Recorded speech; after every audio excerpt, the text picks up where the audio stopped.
El 28 de julio, como todos saben, son las elecciones presidenciales en Venezuela. ¿Qué está en juego? ¿Por qué genera tanta atención en distintos países del mundo? Para hablar sobre este tema tengo a dos personas a las que quiero y admiro muchísimo.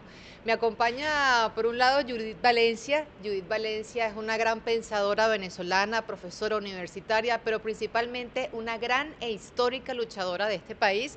Judith Valencia lanzó su primera piedra contra la dictadura de Marcos Pérez Jiménez y desde entonces se ha mantenido firme defendiendo un proyecto de país, principalmente que atienda a las personas más necesitadas, pero también que defiende la soberanía de este país. Muchísimas gracias por estar con nosotros, profesora. Para mí es un inmenso placer. Gracias, Karen, por darme la ocasión de conversar. Y también tengo a mi lado a Alberto Alvarado, que él es un joven que ha jugado un papel muy importante, protagónico, como muchos venezolanos, durante la Revolución Bolivariana. Es decir, las banderas que en su momento alzó Judith Valencia, también las ha alzado Alberto Alvarado. Es un gran creador audiovisual, diputado y también un gran luchador social. Muchísimas gracias, Alberto. Gracias por lo de joven, Karen. Y feliz aquí estar con la profesora y contigo, honrado. ¿Qué está en juego este 28 de julio? ¿Y cuál es la Venezuela que usted, profesora, tiene luchando, imaginándose desde hace varias décadas? Fíjate que tú me decías que el enemigo histórico tiene un plan de gracia. Yo digo que es un plan de desgracia. Es un plan de desgracia porque es revivir lo que está ahí oculto, que es una estrategia continental. Es una estrategia continental que yo digo que ha sido inteligentemente elaborada, con mucha paciencia, durante muchos años. O sea, cuando uno ve hacia atrás, y a ustedes los jóvenes les es difícil ver hacia atrás, porque uno de los elementos estratégicos del enemigo es que ocultarle lo que está atrás, lo que está detrás. Y lo interesante es saber que hay una estrategia continental. Hay una estrategia continental que comenzaron a elaborar muy lejos con la Alianza para el Progreso. O sea, hubo experiencias de observar por dónde y cómo. Empieza con la Alianza para el Progreso, mira, tan lejos como el 60, 61, 62, pero en el 64 lo cogen más en serio. ¿Y en qué depende la seriedad? ¿Cómo logro que la burguesía nacional de los países latinoamericanos se pongan en sintonía con la burguesía transnacional que ha diseñado un mundo de la posguerra con el Plan Marshall en Europa de contención al comunismo? O sea, ¿cómo logro eh, exterminar el enemigo interno? ¿Cuál era el enemigo interno? El enemigo interno eran las luchas contra el capital extranjero, eran las luchas contra la inversión extranjera que venían, oye, durante todo, desde finales del siglo XIX y principios del siglo XX. Entonces, ese era el enemigo interno. Y fíjate que ese enemigo interno después se descubre tan tarde como el 92. Descubre Martín Almada en En Paraguay. Paraguay, descubre los papeles y confirma que sí existía el Plan Cóndor. Entonces, eso es interesantísimo saber que durante 30 años, del 64 al 94, ellos adecuaron legalmente para lograr una única constitución continental. Y esa constitución continental hace desaparecer hasta los ejércitos nacionales. Claro. La OTAN pasa a ser el ejército continental también. O sea que no nos ha de extrañar el que la OTAN se presente en el Caribe y ahora pretende estar hasta en la Patagonia. ¿De acuerdo? O está ya en la Patagonia. ¿De acuerdo? Entonces esa es una estrategia que es la estrategia de la Cumbre de las Américas. Caldera la firma por nosotros el 14 de diciembre de 1994 en Miami. Fíjense lo interesante.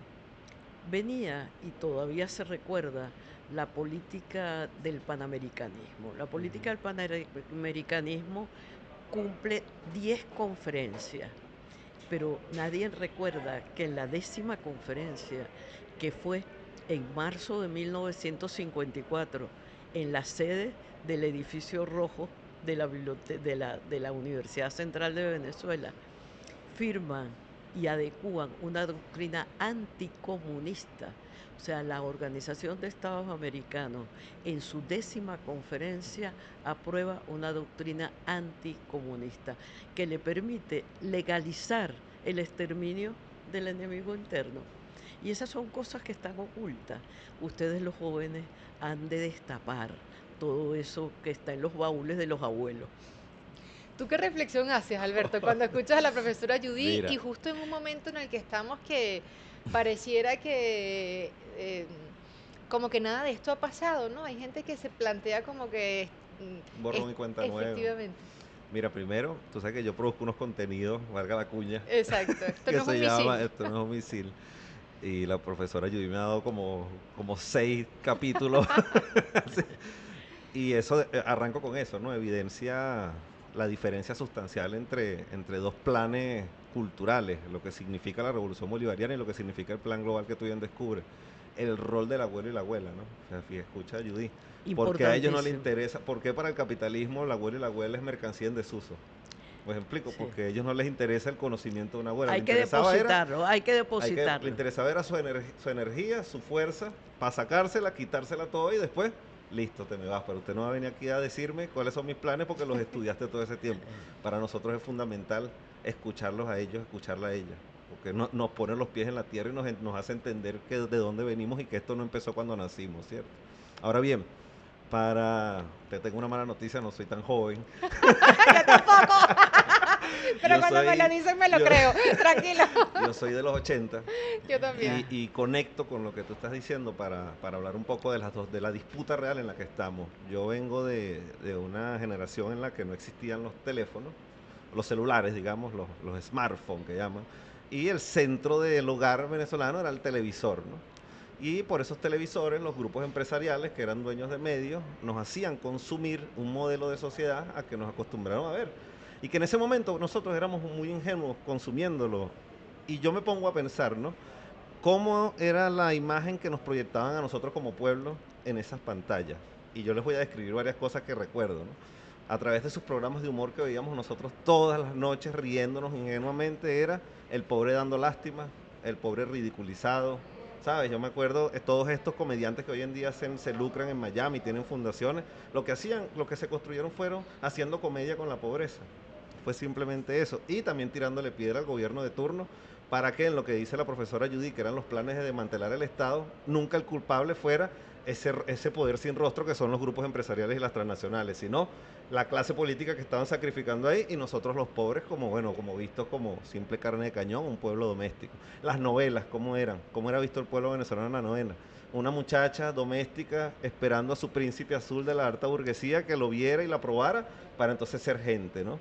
Y en su defecto, el que asumía una rebeldía más allá de esa visión doméstica, terminamos era en el noticiero como Crónica Roja, perseguido por la ley de vagos y maleantes. Ese éramos el pueblo que éramos visibilizados y como nos construyeron en los planes que describe la profesora Judy.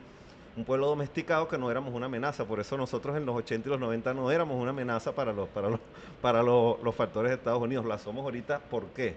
Porque en los 80 no quiere decir que el pueblo no luchó. Usted lo acaba de decir, profesora. Este es un pueblo que ha luchado toda la vida. Tú le preguntas a cualquier fundador del Guarataro, de Macarao, de La Vega o de algún campo de este país y lo primero que usted va a escuchar, esto ha sido una lucha. Mi vida ha sido una lucha. Pero a nosotros, sus grandes plataformas comunicacionales nunca nos mostraron la lucha del pueblo. Nos mostraron fue al pueblo mansito y doméstico. ¿Qué pasó? Nos atravesamos en esos planes que describe la profesora Judy. ¿Cómo se dice? Insurgimos ante esos planes y dijimos, no, nosotros no queremos ser un pueblo que baja la cabeza, queremos ser un pueblo con poder y decidir nosotros los destinos de este territorio, asumimos una revolución y empezamos a hacer una amenaza. En el marco de esa amenaza, ya un poco para caer en lo que yo creo que está en juego ahorita, a propósito de tu introducción, Karen, es si nosotros volvemos a ser ese pueblo bajando la cabeza, viendo cómo nos saquean nuestros recursos, nuestro futuro, nuestro territorio, nuestros arraigos, o nosotros seguimos defendiendo la posibilidad de que este país siga cambiando esas estrategias globales a tener un país de arraigo, de nietos, de soberanía y de felicidad, que es lo que estamos viendo en las calles de hace 24 Fíjate que años. no podemos dejar de ser amenaza. ¿Por qué no podemos dejar de ser amenaza? Y se fortalece con la visión de mundo de ahorita. El mundo está ardiendo. Y si el mundo está ardiendo, y si ustedes los jóvenes son capaces de tener presente realmente la lectura de lo que ha sido una expansión intencional con exterminio, porque ya la pueden ver. O sea, después del 2015 la pudieron ver con Siria, la pudieron ver, y con Siria entendieron Afganistán, entendieron Libia, entendieron Irak cuando vieron Siria, cuando Putin no los dijo. ¿Y por qué no los dijo? O sea, ¿qué pasó allí culturalmente? ¿Qué es lo que está aconteciendo en el mundo? Que yo digo que es el mundo que llaman nuevo, que no es nuevo, sino todo lo contrario, es bien viejo, porque es un mundo pluricultural, es un mundo de respeto a las soberanías de las culturas de los pueblos. Sí. Eso es lo que está aconteciendo. Y ustedes los jóvenes están viendo el exterminio y la crueldad. Eso que se decía cuando se descubre el Plan Cóndor y se dice que sí existe, que las madres de la Plaza de Mayo son de verdad, verdad, de acuerdo, y que de verdad, verdad están diciendo que sus hijos desaparecieron, de acuerdo, y que eso es cierto. Hoy ustedes lo pueden confirmar, simplemente prendiendo el aparatico. Ustedes prenden el aparatico y ven la crueldad, de acuerdo, y esa crueldad es cierta, y esa crueldad es la expansión de Occidente, y esa es la historia de Occidente. Profesora, pero es una crueldad descontextualizada, porque yo ayer, por ejemplo, en la noche me pongo a revisar TikTok y hay una conversación, hay interacciones interesantes en TikTok, por ejemplo, y había un muchacho humilde, revolucionario, que confrontaba con ideas a otra persona que decía, pero ustedes qué han hecho en 25 años de revolución, ya váyanse, nosotros queremos algo nuevo, que privaticen todas las empresas, nosotros queremos dinero, nosotros queremos trabajar, no queremos migajas, no queremos el CLAP. ¿Cómo entender Karen, eso? Karen, ¿Cómo? pero fíjate, Alberto hablaba de las telenovelas y de lo que él vio en el 80. Ahorita yo estuve en Apure y me encontré con una de las domésticas de la década de los 90, que ahora es historiadora y trabaja en la historia Ahí insurgente está. en la Qué Universidad de las dato. Artes Wow. en Esa- San Fernando de Apure. ese es un O dato sea, que ha ¿quién la logrado la hizo? revolución. ¿Quién la hizo? La hechura de Chávez, y de Chávez con Fidel, porque es una conjunción temporal que ustedes no pueden arrancársela, la tienen que seguir teniendo en la piel. Ese es un tiempo no vivido antes, de una conjunción maravillosa que puso todo sobre la mesa, o sea, destapó todo. Hay que volverlo a leer, hay que volverlo otra Pero vez. si usted tuviera que sintetizarlo, y ahora me lo responde también Alberto, ¿qué se logró con la revolución bolivariana? ¿O qué Las se oculta de lo que se... No, que se logró hacer un pueblo. Mira, hay una intervención de Chávez cuando vino a despedirse el 7 de diciembre en Maiquetía, que Chávez dice, estaba hablando con Fidel sobre la llamarada. ¿Desde cuándo tienes la llamarada? Y estábamos compartiendo esa conversa. Y yo les digo, del 92 al 2012 son 20 años. Hace 20 años éramos un reguero de gente y hoy somos pueblo construyendo patria. ¿Cómo se hizo la hechura de Así es. ese pueblo? En Misiones. En Misiones. O sea, aprendió a leer, aprendió a escribir, logró ver con la Operación Milagro y se juntó el viejo con el Así es. joven, porque el viejo ya no veía y al operarse con la Operación Milagro pudo hacer las tareas con el nieto. Es decir, rompió lo que Occidente quería separar generacionalmente, se juntó y el viejo le pudo contar, el abuelo le pudo contar lo que vivió al nieto, ¿de acuerdo? Y pudo volver de nuevo a vivir con la misión. Yo Y se una, Mira, recuperaron los recursos naturales, eh, ¿no, profesora? claro, ¿Qué de reflexión hecho, hace Alberto? fíjate, no, respaldando absolutamente lo que dice la profesora. O sea, si tú me preguntas a mí, yo no enumeraría gestiones en torno a hablar de los grandes logros de la revolución, porque las gestiones varían dependiendo de la guerra global y cómo nos ataca. O sea, es indudable que nosotros aquí llevamos a cero el nivel de analfabetismo, es indudable que nosotros pusimos un médico por cada comunidad, es indudable los millones de viviendas y el derecho a la vivienda, a la salud, a la educación y el crecimiento en infraestructura, espacios públicos que Pero hemos eso tenido está en la revolución. sembrado. Pero lo que te quiero decir que si nos quedamos nada más enumerando logros de gestión, perdemos de vista una cosa que en las constituciones no nos los dicen, porque ¿qué nos dice la Constitución? El Estado tiene que garantizar el derecho a, pero lo que no te dicen las constituciones es que hay poderes fácticos globales que te quiebran las economías para desestabilizarte y te dan golpes de Estado y te bloquean y obviamente impiden y te atan a veces de brazo para que tú termines de alcanzar los logros que vienes alcanzando de manera Alberto, pero es sostenida. que es algo peor. Entonces permíteme para culminar, profe. ¿Qué sucede entonces? Que es a veces esos, digamos, contradicciones que hemos tenido o a veces retrocesos en logros sociales que se han tenido, no ha sido por culpa de una gestión de gobierno revolucionario, ha sido por los ataques del capitalismo global frente a la revolución. Si tú me preguntas a mí, el mayor logro de esta revolución, más que enumerar alguna gestión en particular, es lo que dice la profesora, es la posibilidad de ser un país en términos reales y concretos, de ser un país, de ser un pueblo, de mirar con la frente en alto, de mirar con orgullo al resto del mundo y decir, somos Venezuela, exigimos respeto y queremos caminar hacia un futuro que construimos nosotros mismos. Eso no lo puede decir todos los países de este mundo. Nosotros somos uno de los pocos privilegiados porque hemos sostenido la soberanía de este país. Y si tú me preguntas a mí, esa es la primera, como decía Chávez, es la primera brecha porque tú tienes que abrir para alcanzar los demás logros. Es el principal y es el único en el que somos irreductibles y no podemos entregar. Claro, Ahora vamos pero a tú entrar. lo dices demasiado rápido. Y entonces al tú decirlo tan en goteo, Lo remato. de acuerdo, no, sino que no transmite la dimensión existencial de cada misión. O sea, ¿por qué Nicolás ahorita puede hacer grandes misiones? ¿Por qué puede destapar a los cultores? Porque hemos preservado la soberanía. Porque los cultores crecieron, los Así es. cultores se hicieron, los cultores se visibilizaron, de acuerdo, ahora se pueden juntar. Y ahora se pueden juntar en todo el territorio nacional. O sea, porque Sí, total, tenemos total. territorio. De hecho, no es poca cosa, profe, y me disculpa, no es poca cosa, por ejemplo, claro, yo decía reducir el nivel de analfabetismo, pero si lo llevas al término emotivo y épico que significa eso, imagínate nuestros abuelos y abuelas que nunca sabían leer y escribir, viendo cómo el comandante Chávez puso en cadena nacional a todo un país a aplaudir de pie a nuestras abuelas y abuelos escribiendo por primera vez su nombre. Y fíjate que no Es fue decir, solamente. existiendo. Ajá, Es una pero- victoria Total, gigantesca. total. Y además no no- fue solamente en Venezuela. Yo me acuerdo que en Honduras, perdón, profe, cuando fui a Ah. cubrir el golpe de Estado, nos metimos en un barrio en Tegucigalpa y había una señora que se llama Ana, no sé si todavía está viva, pero esa señora en ese momento me decía, yo aprendí a leer Así es. gracias a la misión. Yo sí puedo. Yo sí puedo, puedo. de Pero- Fidel y de Chávez. Yo decía, ¿hasta dónde ¿Te das trascendió cuenta? esto? Ajá, pero ahí hiciste la conjunción. Así Y es. yo creo que la conjunción es importantísima. Sí, sí. Porque Fidel le transmitió a Chávez 40 años de experiencia del proceso cubano. Y Chávez era una esponjita, ¿de acuerdo? Y al ser una esponjita, se dio cuenta lo que había interrumpido.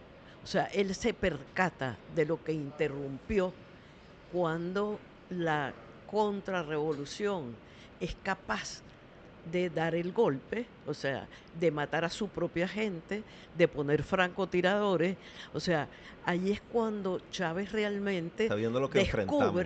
descubre la riqueza del proceso constituyente, Sí. porque él creía que el proceso constituyente lo que traía era Bolívar, y resulta que no se daba cuenta que no solo traía Bolívar, sino que traía a la patria grande e interrumpía la estrategia del 94 firmada por nosotros, por Caldera, que es la reestructuración del sistema interamericano.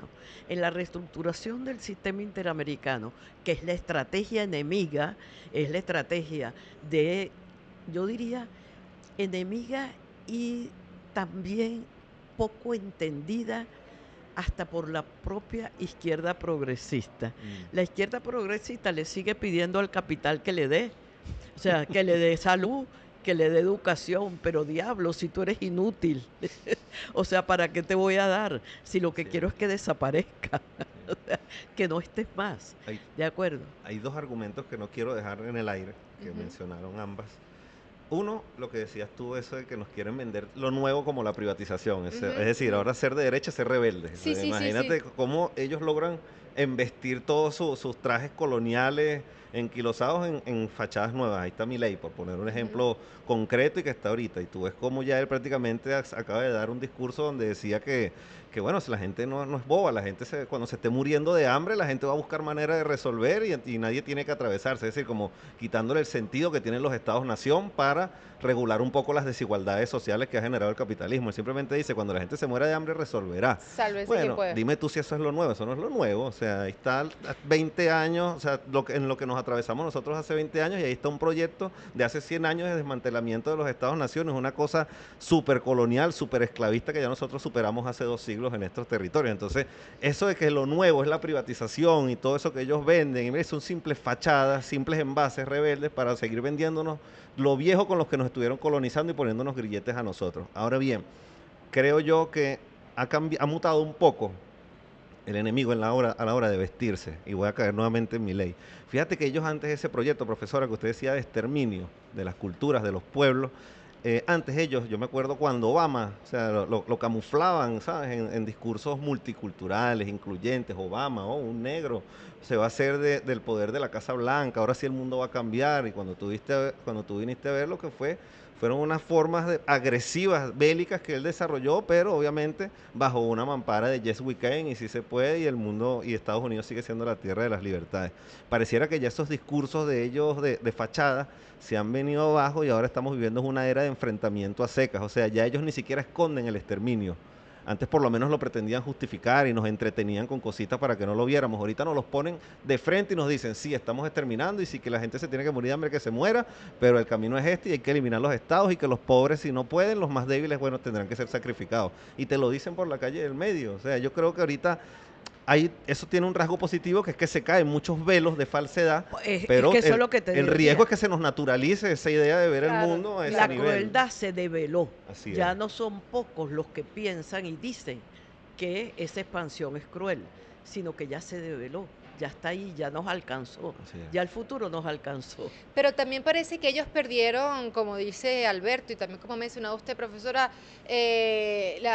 las formas, ¿no? Ya no les interesa decirnos las cosas en la cara. Entonces ellos hablan de un supuesto cambio, pero cuando uno revisa, por ejemplo, este plan de gobierno llamado Venezuela Tierra de Gracia, que el candidato de la oposición, Edmundo González Urrutia, ya confirmó que es el plan de gobierno de ellos, que se llama Venezuela Tierra de Gracia, ellos plantean, entre otras cosas, privatizar PDVSA, privatizar todas las empresas estratégicas de la nación, incluyendo las del servicio eléctrico y también las de agua, acudir al Fondo Monetario Internacional para pedir préstamo, pero aplicar las estructuras que estos organismos plantean, que es recortar las pensiones, aumentar la El gasolina, paquete de Ahora, el leche. pero, paquetazo. Entonces, lleva, profe, un momentico, ajá, tranquila.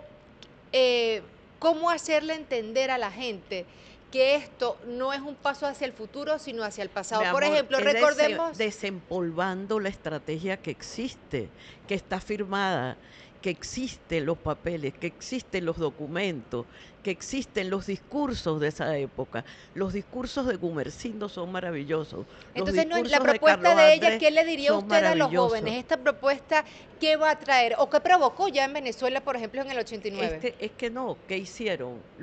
Vaciaron a la juventud de la posibilidad de investigar que eso ya existía. O sea, eso ya existía, eso está allí, ¿de acuerdo? El problema es que se interrumpió.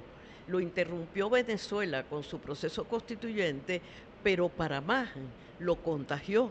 Porque entonces Bolivia hizo proceso constituyente, Ecuador hizo proceso constituyente, es decir, que a la estrategia continental, que era una constitución única, en donde borraba la frontera de los estados nacionales, hay una iniciativa de integración sudamericana, que es el IRSA, que borra la frontera.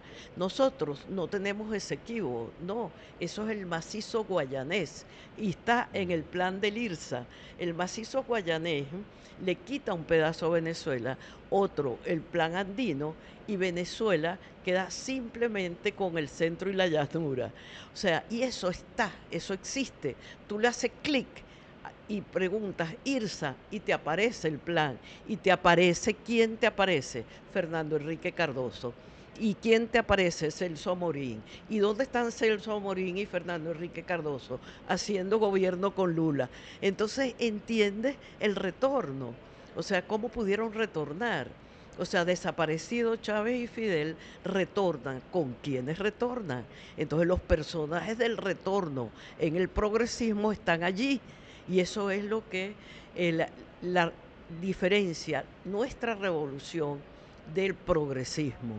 O sea, nuestra revolución permitió que el pueblo se hiciera, que fuera una hechura de pueblo, ¿de acuerdo? Y que cada uno pueda hoy en día determinar su tiempo y no tiene que venderse al capital, no tiene que ser fuerza de trabajo, no. La cosa es que el nombre que le ponen de emprendimientos es horrible. No, esos son asociaciones de productores. Esos son asociaciones de productores. Yo puedo hacer mi propia producción en mi propio tiempo, con mi propia libertad. Porque fíjate, no queremos ser iguales, queremos ser libres. Y eso es importante, no queremos ser iguales. Nosotros no queremos el American Way of Life, nosotros queremos ser libres. Nosotros queremos culturalmente que el pescador pueda hacer su vida y tener sus tiempos, el llanero pueda tener lo suyo, el andino pueda tener lo suyo y lo de las grandes ciudades también. Entonces es realmente importante saber la pluralidad cultural que se encierra en el territorio y lo que interrumpimos. Entonces lo interrumpimos no en cualquier momento, lo interrumpimos cuando los grupos indígenas andaban buscando, en el 92 habían y que celebrado los 500 años, se habían reconocido entre ellos, desde Chiapas hasta los mapuches, se reconocieron, supieron que todavía existían, ¿de acuerdo? Y entonces, ¿qué pasa? Que en la Constitución del 99 ellos están presentes. Mira, les cuento a ustedes jóvenes, cuando íbamos a las luchas contra el ALCA, teníamos que llevar cajas de libritos azules, porque se agotaban los libritos azules, porque hay que saber que el 63% de la población bolivariana es indígena, y así mismo la peruana, y así la colombiana. Nosotros somos poquitos, pero ellos son muchos, y así la mexicana. Y decían que en esa constitución era la primera vez que estaban visibilizados, y exigían el librito azul para verse con derecho. La constitución nuestra, ese librito azul. Era una maravilla, llevábamos cajas de libritos azules. Te estoy hablando del 2002, 2003, 2004. ¿De acuerdo? Entonces, eso le dio una fortaleza, una vitalidad a nuestro proceso constituyente que hace que, bueno, años después nos declaren amenaza, porque realmente volverse a reconstituir era una amenaza para la Constitución continental. El problema es que la Constitución continental está ahí esperando su turno, ¿de acuerdo? Esperando su turno y defendida por la OTAN, porque en lo que se firma en el 94 desaparecen los ejércitos nacionales. Pasa a haber un ejército continental y la única fuerza de seguridad que queda son las policías nacionales para contener a los enemigos internos y lograr el orden en las naciones. Pero desaparece la frontera, desaparecen los estados nacionales, aparece una única constitución y eso está allí en lo que se firma el 14 de diciembre del 94, que lo tutela la OEA, que lo financia el BID, que lo cuantifica la CEPAL, o sea, esos son los organismos de la política de cumbre.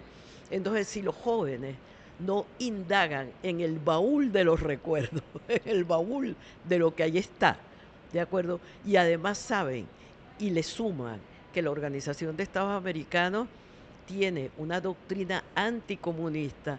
¿Y qué quiere decir la doctrina anticomunista hoy? Que borra la historia de la Unión Soviética, que borra la historia realmente de lo vivido en la Segunda Guerra Mundial, y que entonces pateas a Putin y no entiendes a Rusia y no entiendes la riqueza cultural, entonces no entiendes el mundo de hoy.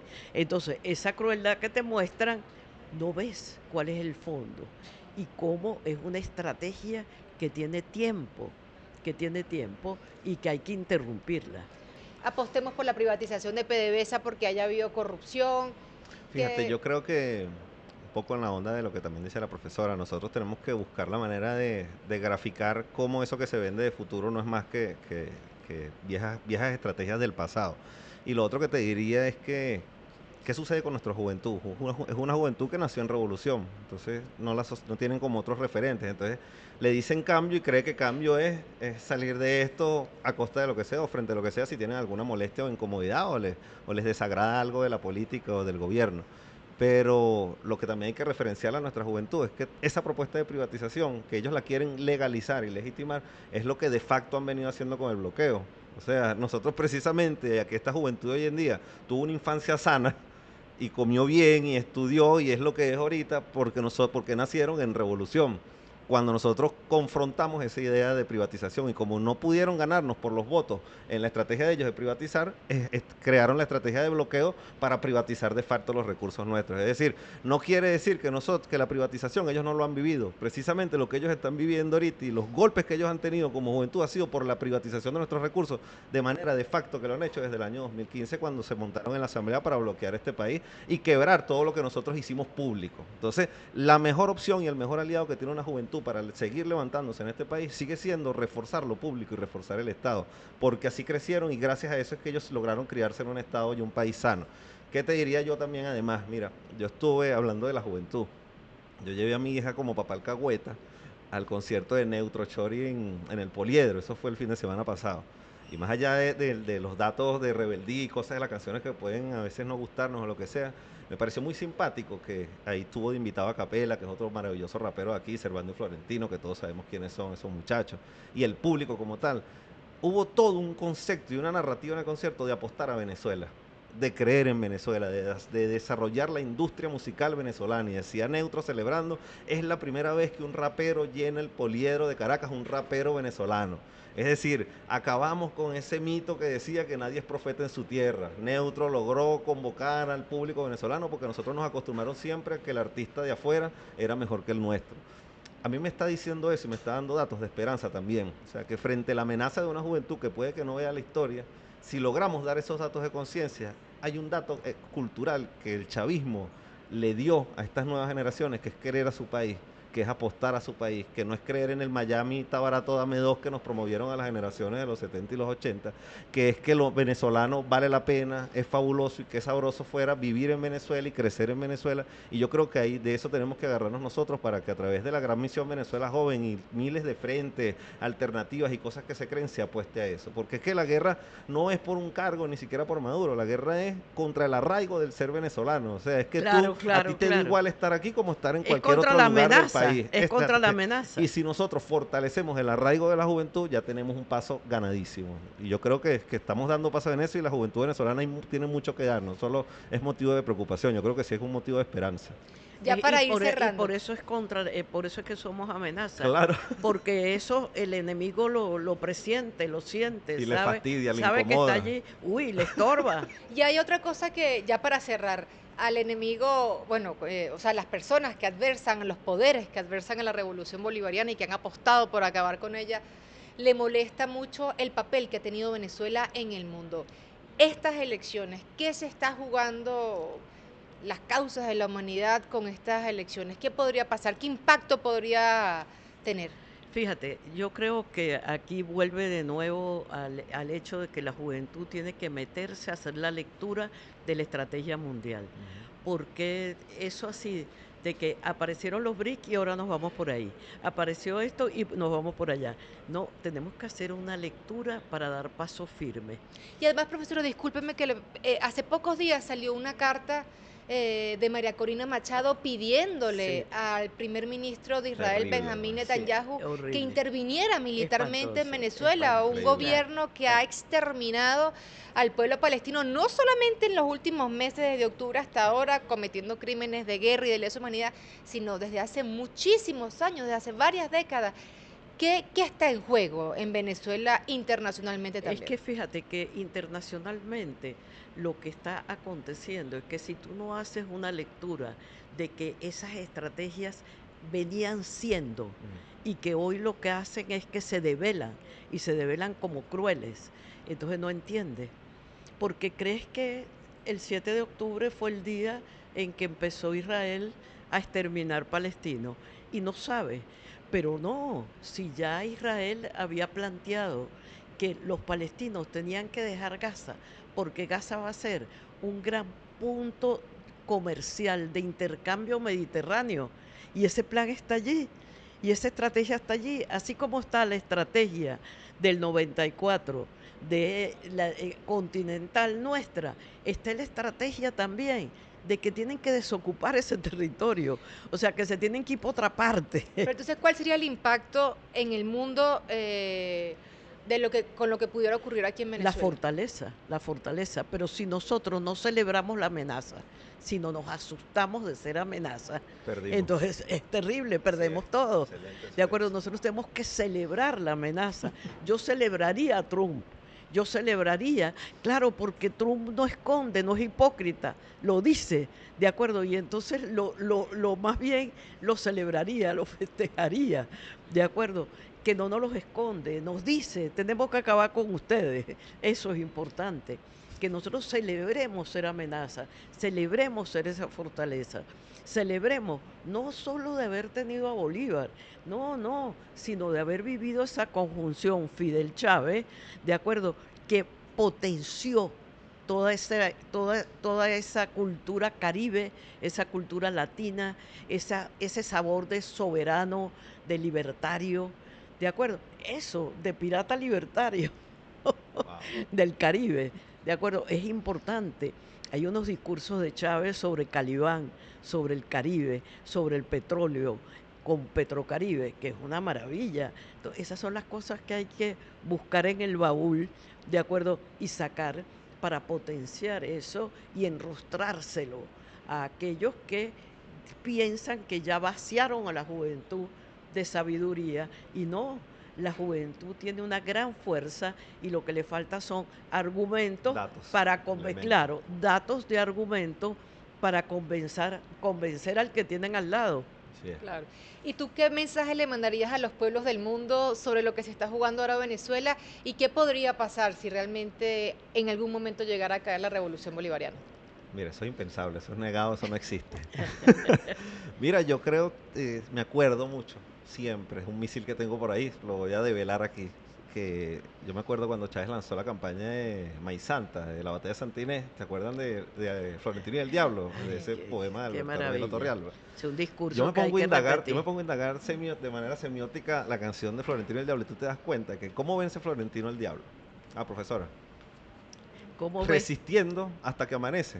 Ujú. Es decir, el diablo tiene Levanta su la tiempo, cara, tiene su levanta la tiempo cara que toda noche oscura tiene.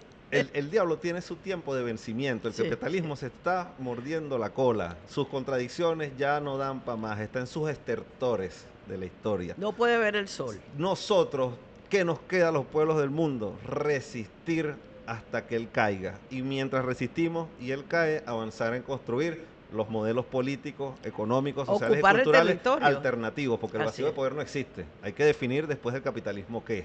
Entonces ahí estamos nosotros con los BRICS, con todo el mundo multipolar al que vamos a avanzar después del 28 de julio. ¿Qué le diría a los pueblos del mundo? Bueno, aquí está Venezuela resistiendo por ese otro mundo posible y estamos resistiendo, como lo dice la profesora, sonrientes y felices de ser una amenaza, no tenemos miedo. Bueno, de verdad ha sido un gusto No, inmenso normal. poder compartir con ustedes dos, escucharlos, nutrirnos. No te dejamos hablar. No hacía falta, no era necesario. Yo quería era escucharlos a ustedes para que nuestro público también pudiera nutrirse. Muchísimas gracias a los No, dos, de súper verdad. agradecido. Muchísimas Gracias a la compañía de ustedes dos. Sí, sí. Bueno, muchísimas gracias también a todos ustedes. Será hasta una próxima oportunidad.